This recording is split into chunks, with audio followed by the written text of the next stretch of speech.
Black Lives Matter. Pois é, estamos em 2020 e o mundo ainda discute um tema como o racismo. E na onda recente de protestos aí por todo o mundo, o automobilismo acabou entrando, quase à revelia é verdade, na corrente contra a discriminação racial.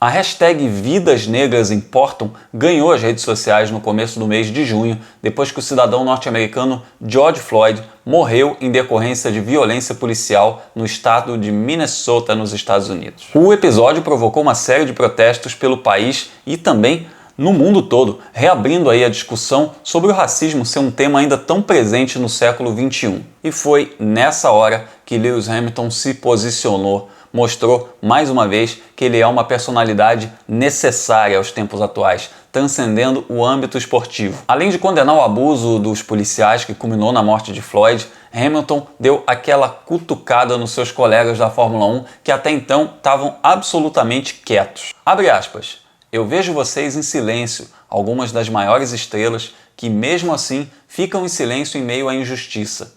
Nenhum sinal de ninguém da minha indústria, que logicamente é um esporte dominado por brancos. Eu sou um dos poucos negros nisso e mesmo assim me levanto sozinho. Fecha aspas. Primeiro negro a correr na Fórmula 1 em décadas de história e absolutamente bem-sucedido naquilo que faz, Hamilton sabe, ele tem consciência que ele é uma exceção. E por isso mesmo que ele tem consciência do seu papel de inspiração social, de ser a personificação da representatividade. E representatividade importa sim, e muito. Pontos para o Hamilton, que faz uso aí da sua imagem, da sua popularidade e até da sua força política, sem medo de colocar sua voz à disposição para o debate, sem se apegar aos manuais de conduta engessados dos patrocinadores, mesmo que isso signifique mexer em velhas feridas do elitista mundo do esporte a motor. Olha, esse ano de 2020 parece realmente um divisor de águas na história da NASCAR. Nunca antes a maior categoria do automobilismo norte-americano, uma das mais importantes do mundo, mostrou posicionamentos tão contundentes na luta contra a segregação racial. E aqui cabe um parêntese. Apesar de ser uma categoria nacional, a NASCAR é essencialmente baseada em Charlotte, na Carolina do Norte, um estado em que a escravidão perdurou por muito tempo, tanto que foi um dos últimos estados do país a praticar, forçosamente, diga-se, a abolição. E na época o argumento dos escravagistas era que isso ia prejudicar a economia, enfim, essas bobagens que ninguém fala mais hoje em dia, né? Só que essa turma aí que não queria a abolição fez o maior fuzuê quando o Abraham Lincoln, declaradamente abolicionista, ganhou a eleição presidencial. Isso foi em 1860. Alguns estados não reconheceram aquela postura como algo que os representasse e assim foi criada a Confederação. Esse movimento separatista culminou numa guerra civil que durou aí 5 anos e a bandeira confederada passou a ser considerada um símbolo de divisão, de separação entre os americanos. Só que aí a gente avança mais de 150 anos no tempo e vai parar dentro dos circuitos ovais da NASCAR.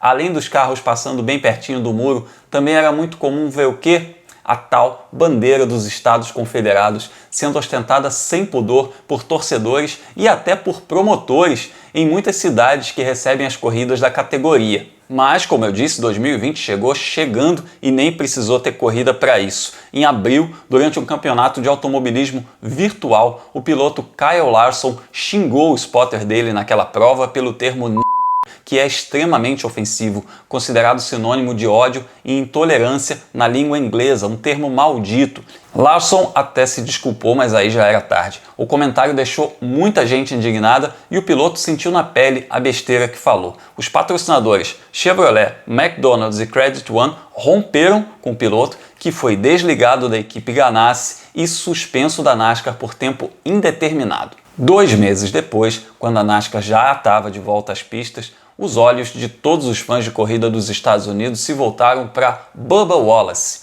o único negro na divisão principal da categoria. Na etapa de Atlanta, quando a NASCAR respeitou aí 1 minuto de silêncio pela morte de Floyd, Bubba e os integrantes da equipe Richard Petty usaram camisetas com a expressão "não consigo respirar", que foram as últimas palavras ditas por Floyd enquanto era imobilizado pelo policial lá em Minnesota. Mas Wallace não parou por aí. Na prova de Martinsville, ele correu com um carro todo preto, com duas mãos unidas no capô, simbolizando a luta por igualdade e o fim da segregação. E Bubba aproveitou a atenção da imprensa e dos fãs sobre o tema para reclamar de uma coisa que já vinha incomodando ele havia muito tempo, reclamar publicamente sobre as tais das bandeiras dos Estados Confederados dentro dos autódromos. Imagina o que era para esse piloto ver essas bandeiras lá, passar por isso, sentir essa manifestação de segregação ali diante dos seus olhos, né?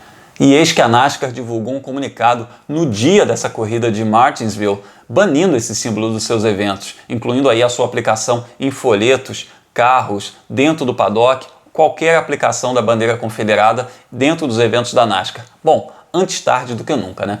Só que esses episódios aí, tanto dos protestos na NASCAR quanto do desabafo do Hamilton com os colegas da Fórmula 1 mostram que o automobilismo ainda está alguns passos atrás no combate ao racismo. O esporte já é elitista por si só por uma questão econômica. É preciso muito dinheiro para que ele seja praticado em alto nível. Mas isso não é desculpa para categoria alguma ou para piloto algum dar as costas para essa ferida social. A discriminação racial é um problema de todos e o esporte de alto rendimento, ainda mais em âmbito global, é um exemplo para as crianças, um espelho na formação do caráter de milhões de pessoas. Que o futuro nos traga mais sabedoria e igualdade e que o esporte nos ajude nesse processo.